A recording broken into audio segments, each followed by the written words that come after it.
Rice is the most important food in the Philippines, and even small changes in its price affects millions of Filipino families. In this presentation, we will explain what happened in the rice market, the problems the country faced, the macroeconomic concepts involved, and our recommended solution. In September 2023, the government released Executive Order 39, placing a price ceiling of 41 pesos per kilo for regular milled rice and 45 pesos for well-milled rice. This aimed to protect consumers from rising prices. However, the ceiling hurt farmers and retailers, so it was removed the next month.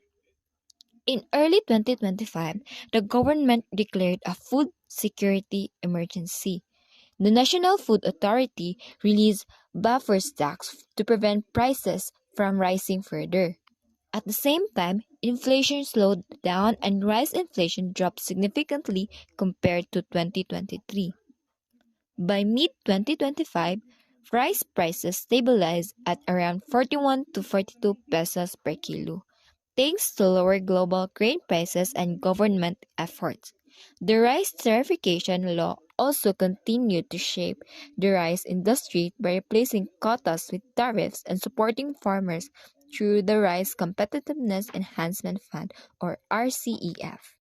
Consumers adjust their budgets when rice prices rise. Small businesses like carinderias face higher operating costs. Farmers struggles with production expenses and competition from imports. Trader deals with tariffs and logistics. Government agencies manage policy, subsidies, and price monitoring. Now let us look at the microeconomic issues. The first is scarcity and opportunity cost.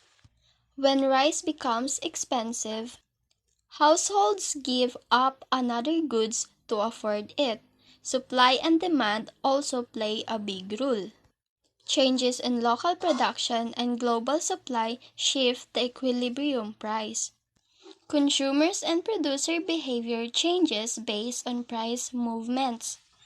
Cost of production, such as fertilizer, fuel, and labor, direct affect farmer decisions.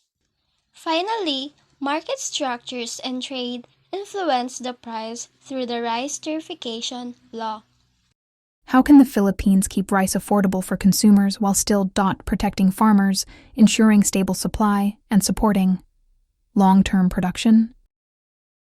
The main problem in the Philippine rice market from 2023 to 2025 is balancing two important goals. First, keeping rice affordable for Filipino consumers. Second, protecting farmers and ensuring a stable and sustainable supply. Price ceilings, inflation, high import dependence, and production challenges created tension between consumer welfare and farmer sustainability. The goal of policymakers is to lower rice prices without harming farmers. This includes price monitoring, buffer stock releases, tariff adjustments, and support under the Rice Competitiveness Enhancement Fund. Before choosing the best strategy for the Philippine rice market, several important criteria must be considered. We consider consumer affordability, farmer profitability, supply stability, and food security, production costs, trade and import considerations, short-term and long-term impacts, government budget and resources, and market behavior and compliance. For the assumptions, we base our analysis on stable demand for rice, short-run supply inelasticity, continued reliance on imports, effective government intervention, price-driven behavior changes, the need for long-term production support, and the effect of global market conditions on domestic prices. The data shows that in 2023, rice prices spiked, which led to the temporary price ceiling. In March 2025, rice inflation even dropped to negative 7.7% because of improved supply conditions.